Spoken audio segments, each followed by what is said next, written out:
Bonjour et bienvenue pour cette 317e édition de J'irai lire des comics chez vous, l'émission qui vous présente toutes les sorties VF et tous les comics à ne pas rater, à faire le tri dans ce flux et dans ce flot de sorties qui inondent vos librairies partout en France, notamment sur originalcomics.fr et dans notre boutique à Paris au 49 rue La Cépède dans le 5e arrondissement. Passez nous voir à l'occasion. Alors, beaucoup de choses cette semaine. On attaque directement avec l'intégrale qu'il ne faut pas rater. C'est l'intégrale la plus vendue sur originalcomics.fr. On arrive quasiment à 100 exemplaires vendus. C'est l'intégrale Alpha Flight qui nous propose les premiers épisodes de la division Alpha telle qu'on la connaissait évidemment dans les pages de Strange. John Byrne au scénario et au dessin. Les 8 premiers épisodes d'Alpha Flight sont dans cette intégrale. Je vous le dis, elle cartonne et c'est un véritable phénomène. Alors, on ouvre avec les premières apparitions des personnages comme Guardian par exemple. Dans les pages des X-Men, donc il y a plusieurs numéros des X-Men, notamment par John Byrne, qui nous présente ces personnages, qui les font venir et revenir. Puis on attaque avec les épisodes, donc je vous montre un petit peu. Il y aura certainement le crossover qui sera édité dans les prochaines éditions. Et après on attaque sur les épisodes de la Division Alpha, cette série complètement culte, scénarisée et dessinée par John Byrne. On l'a dit, 8 premiers épisodes avec toute l'équipe, Guardian, Shaman, Arfang, Aurora, Vega, Puck, Marina et Sasquatch. Voilà, ils sont tous là, ils sont tous au rendez-vous, une série magnifiquement dessinée, une série de qualité et une vraie madeleine pour tous les gens qui ont connu Strange. Je vous le dis, c'est un phénomène puisque on en a vendu quasiment une centaine sur originalcomics.fr et c'est assez étonnant et assez génial. Voilà, donc c'est à découvrir sur originalcomics.fr évidemment. Le lien est dans le descriptif de la vidéo et ben voilà, c'est vraiment l'intégrale qui cartonne. On n'a jamais vendu autant d'intégrales. D'habitude, les intégrales, on en vend 10-20 quoi. Et c'est assez étonnant. D'autres intégrales sont sorties et c'est vrai qu'il y a une véritable folie autour des intégrales. Avec l'intégrale des Nouveaux Mutants, c'est le 4e tome. Les Nouveaux Mutants l'intégrale avec les épisodes 35 à 40 des Nouveaux Mutants et les deux one-shot, les deux annuals des X-Men et des Nouveaux Mutants avec les Nouveaux Mutants et les X-Men à Asgard. Souvenez-vous de ces épisodes. Alors pour moi c'est une vraie madeleine parce que ces épisodes, c'est les premiers épisodes que j'ai lus en achetant Titan à la fin des années 80 et j'étais complètement 86 je dirais en France et j'avais été subjugué par le dessin d'Arthur Adams et j'avais été complètement subjugué par la beauté et par le trait et par le génie de cette histoire qui m'avait vraiment emmené dans des univers que je découvrais et je suis tombé amoureux des comics avec ces épisodes. On a les deux annuals, X-Men et parce que c'était à suivre, hein, il y avait les Nouveaux Mutants puis les X-Men, Chris Claremont et Arthur Adams et puis après on revient sur la série régulière dessinée notamment par Bill Sienkiewicz et Rick Leonardi, des épisodes que je lisais dans Titan à l'époque et que je redécouvre avec un tel plaisir. Je vous l'ai dit dans une autre vidéo, j'étais pas fan du dessin de Sienkiewicz à l'époque mais j'adorais les Nouveaux Mutants et je les lisais quand même. Et depuis j'ai appris à aimer Sienkiewicz et je redécouvre ça, ces épisodes où je voyais Solar que j'adorais comme personnage, Roberto da Costa, voilà vraiment ça me plaisait, ils avaient notre âge à l'époque et voilà, j'adorais ces Nouveaux Mutants. L'intégrale 85-86 est disponible et elle est vraiment incontournable si vous voulez mon humble avis. Troisième intégrale qui commence à très bien marcher sur originalcomics.fr. Pareil, elle se vend mieux que les autres.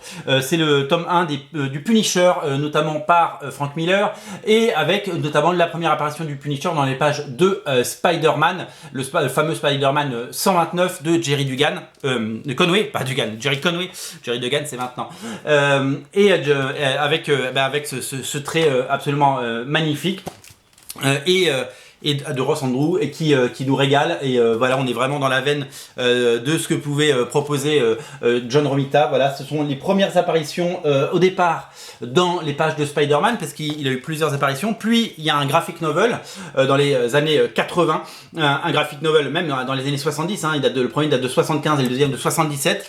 Ce sont des graphic novels en noir et blanc qui nous proposent des aventures du Punisher beaucoup plus abouties avec un personnage qui gagne en profondeur et puis après on a, je vous le dis, ces dernières apparitions. Il n'y a pas encore la première série Punisher telle quelle, mais il y a 2 one-shots à ne pas rater à l'intérieur. Voilà, c'est très complet. Si vous êtes fan comme moi du Punisher, eh bien vous allez vous régaler.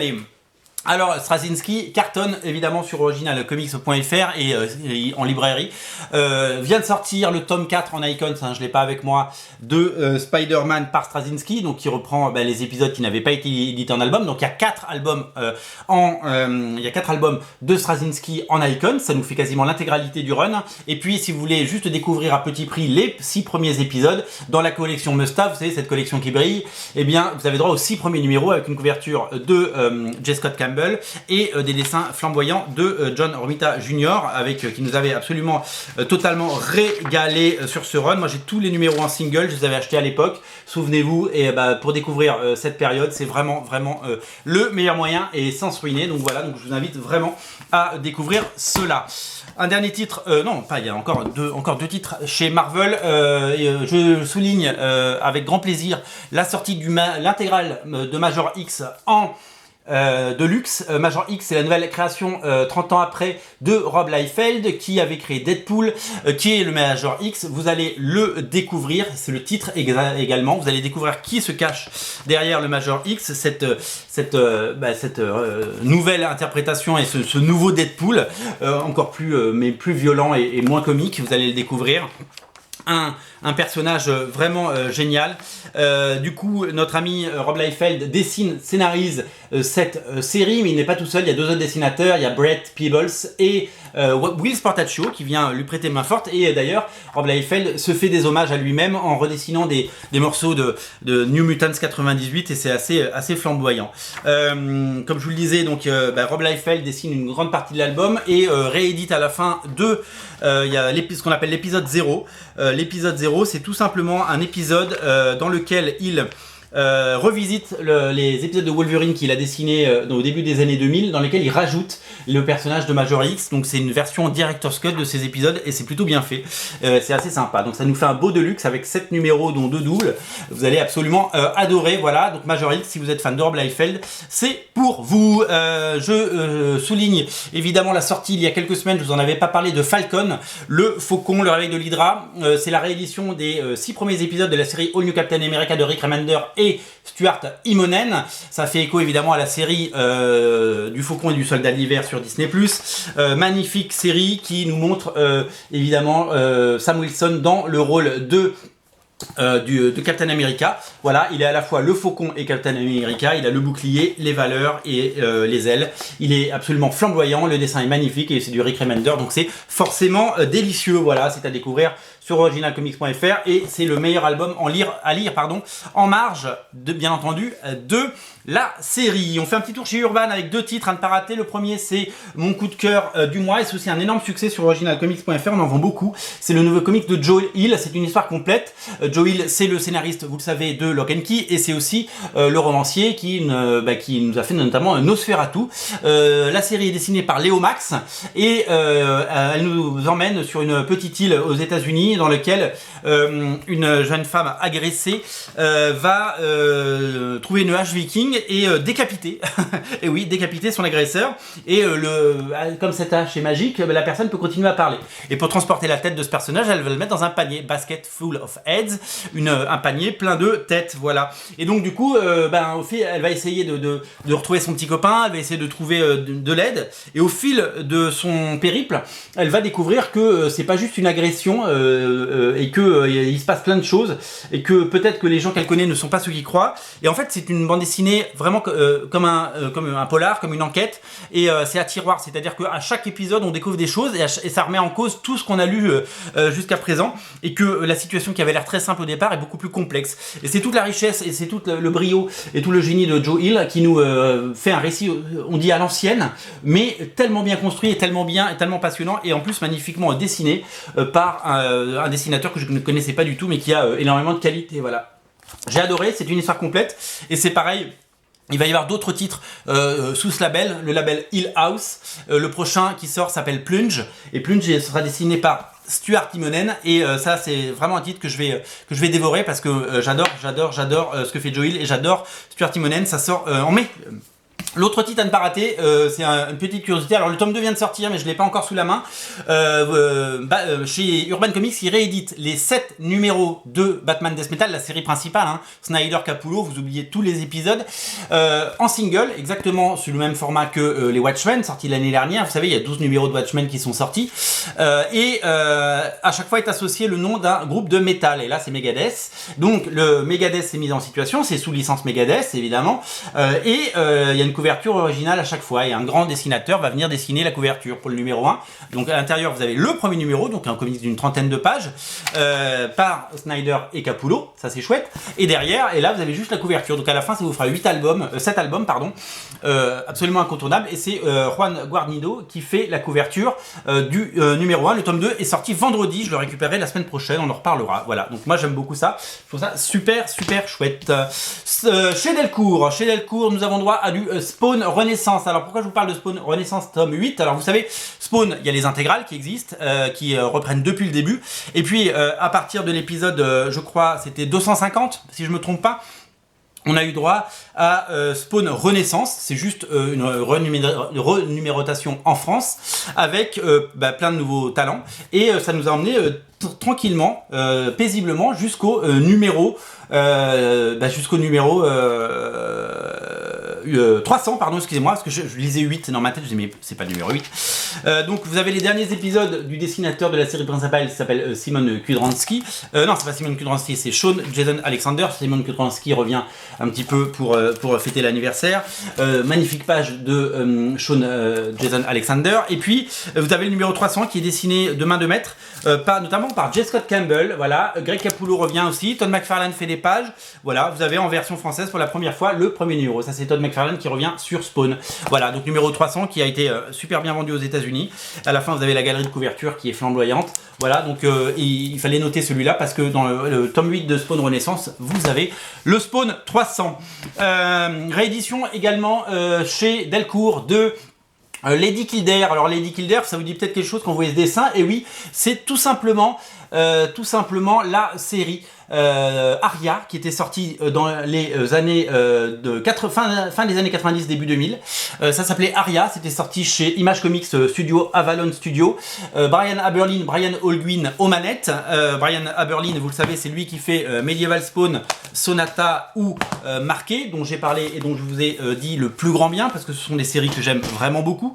Lady Kildare, donc ça a été renommé d'abord parce que ça s'appelait Arya, mais comme il y a une autre BD qui s'appelle Arya en France, ils ont renommé la série, maintenant elle s'appelle Lady Kildare, c'est réédité, ça n'avait jamais été réédité. Donc nous avons le plaisir de redécouvrir cette histoire de fée absolument flamboyante qui vit à notre époque contemporaine et qui a des pouvoirs, vous allez le découvrir. Dessiné par Jay Anacleto, mais pas que, il y a d'autres dessinateurs. Jay Anacleto qui avait explosé sur cette série et qui nous avait régalé. Nous avons droit à toute la première série principale, donc il y avait 4 numéros dans la première série principale, et après on a le crossover avec Angela, Arya Angela, sauf que Arya ne s'appelle plus Arya mais Lady Kildare, et que Angela ne s'appelle plus Angela parce que le personnage d'Angela il est maintenant chez Marvel, il a été revendu à Marvel, et que du coup ils ont gardé le personnage parce qu'ils ont gardé la série, ça aurait été dommage de s'en priver, ils ont enlevé le maquillage et ils ont changé les couleurs, et maintenant elle s'appelle juste The Angel, l'ange. Donc voilà, donc ils ont réussi à contourner les droits grâce à ça, et c'est toujours Jay Anacleto qui dessine. Voilà, c'est un très bel album, je suis ravi que ça ressorte, merci Delcourt de nous le proposer parce que c'est une merveille totale. Voilà, je vous invite vraiment à découvrir ce titre qui est vraiment de qualité. Chez Delcourt, toujours, ne ratez pas le Retour du Messie, verset 1, le premier tome de la série. Le Retour du Messie qui est absolument génial, c'est flamboyant, c'est absolument drôle. C'est Mark Russell, Richard Pace et Leonard Kirk qui sont aux manettes de ce comics, qui est édité aux États-Unis par Scoot Comics, ou non, c'est Aoi Comics, pardon, Aoi Comics qui fait ça. C'est une série dans laquelle Dieu n'en peut plus de son ringard de fils et qui n'utilise pas ses pouvoirs. Il l'utilise pour démultiplier des pains et puis pour marcher sur l'eau. Il décide de l'envoyer en stage. Il devient colocataire du Superman local en fait, hein, qui s'appelle Sunstar, et il va découvrir que les êtres humains sont des raclures, et il va découvrir que les super-héros ont des méthodes un peu bizarres, et il va découvrir toute la pourriture du monde, et il y a un décalage, c'est vraiment très drôle. Je vous invite vraiment à découvrir cette série qui vraiment va vous faire marrer. Moi je l'ai lu en VO et je me suis vraiment marré, je suis vraiment ravi que ça sorte en version française Voilà, c'est un très très bon comics qui joue des codes et qui joue de tout, mais sans jamais être irrespectueux. C'est vraiment respectueux de tout. Voilà, c'est juste très drôle et très bien pensé et très bien écrit, donc il faut le lire.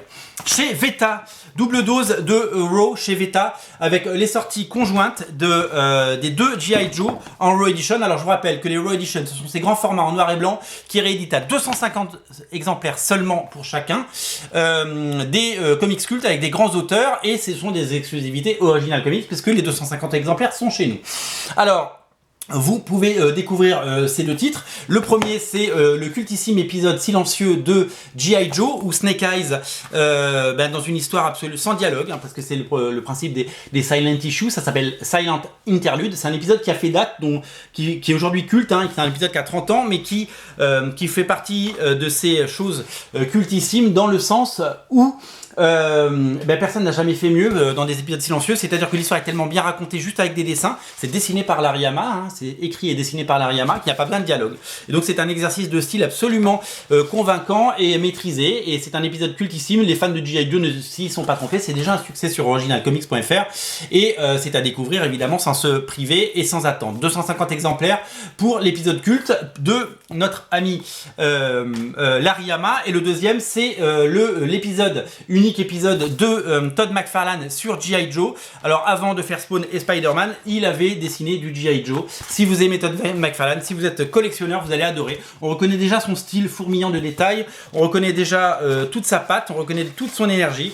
C'est vraiment, évidemment c'est un travail de jeunesse, mais c'est magnifiquement édité, soigné, le dessin, tout est propre, et c'est vraiment à découvrir. Je vous invite, si c'est pas déjà fait, et si vous êtes collectionneur et si vous aimez la collection Raw, à craquer là-dessus, d'autant que, comme je vous l'ai dit, c'est signé Todd McFarlane au dessin. Voilà.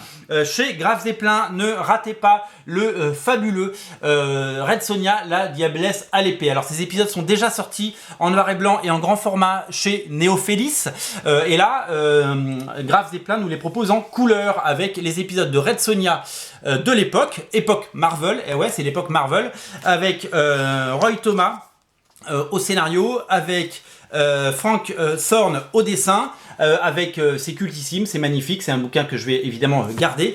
Ils ont l'intelligence de remettre la première apparition de Red Sonja dans les pages de Conan, donc il y a un numéro de Conan à l'intérieur, donc il y a du Conan et du Red Sonja. Vous allez absolument adorer, j'adore. Alors Frank Thorne nous a quittés il n'y a pas si longtemps, et du coup c'est un très très bel hommage, et je suis ravi que ça sorte en couleur et que ça nous fait des très bons comics. L'édition est très soignée comme toujours chez Graves et Plein, c'est vraiment quelque chose que je vous recommande au plus haut point. Voilà, ça s'appelle Red Sonja, la diablesse à l'épée. C'est disponible partout, et notamment sur originalcomics.fr. Je vous invite à craquer pour ça si vous aimez le personnage de Red Sonja. Voilà. Chez 404, le nouvel éditeur qui propose des comics, je vous invite à découvrir Big Girls de Jason Howard. Big Girls, c'est la série Image Comics de Jason Howard. Jason Howard, c'est le dessinateur de Trees de Warren Ellis, c'est le dessinateur de Super Dinosaur de Robert Kirkman et de Wolfman de Robert Kirkman. Il a bien évolué, il écrit et scénarise cette série où il met tout ce qu'il aime, c'est-à-dire des combats et des géants, j'ai envie de dire. C'est un espèce de d'hommage. C'est vraiment un hommage, vous savez, aux films comme Godzilla, King Kong, où il y a des kaiju, hein, comme Pacific Rim par exemple, dans lesquels il y a des gens qui sont plus grands que les autres, qui se foutent sur la gueule. Et donc là, au lieu que ce soit des monstres, ce sont des super nanas, et donc c'est un comic 100% action, et vraiment qui met l'accent aussi sur le monde tel qu'il est aujourd'hui et sur la bêtise de certains humains. Voilà, il y aura un hommage vraiment vibrant au film d'action et de kaiju.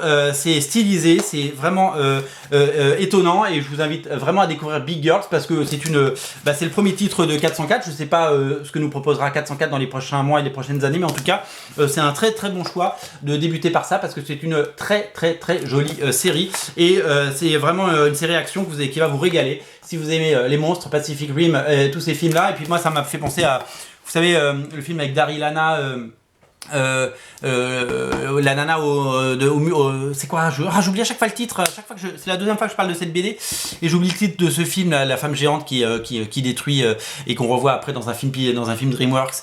Bon, c'est pas grave, l'attaque de la femme des 50 pieds, je sais plus comment ça s'appelle, voilà, j'ai oublié le titre, vous me le mettrez et voilà, j'aurais dû le marquer parce que je me suis dit que j'allais l'oublier et ben je l'ai oublié, voilà, c'est pas grave. Big Girl, c'est disponible sur originalcomics.fr. Voilà pour les sorties de cette semaine, les enfants. Beaucoup de choses, on l'a dit, hein, le carton Alpha Flight évidemment, et puis bah, on a parlé de tous les titres qui viennent de sortir, ils sont tous disponibles, ils sont tous merveilleux, ils sont tous à découvrir sur originalcomics.fr. Passez nous voir en boutique et bonne lecture, surtout lisez les comics et surtout craquez pour ces deux merveilles, ça se vend très bien, on est ravis et ça va partir vite, c'est numéro 1 et 2 des ventes cette semaine, vous le savez. Si vous avez vu la vidéo d'hier et vous l'avez certainement vu, les deux G.I. Joe Raw Edition, si ça vous plaît, si ça marche et si on arrive à tout passer, eh ben on fera un autre G.I. Joe en Raw très bientôt, puisque il en est question. Voilà, je vous en dis pas plus. Craquez pour les Raw Edition, craquez pour vos comics, faites bouger les choses, continuez à commander et à lire des comics. Dites-nous ce que vous en avez pensé. Voilà, je vous souhaite un bon dimanche et je vous dis à très vite. Salut.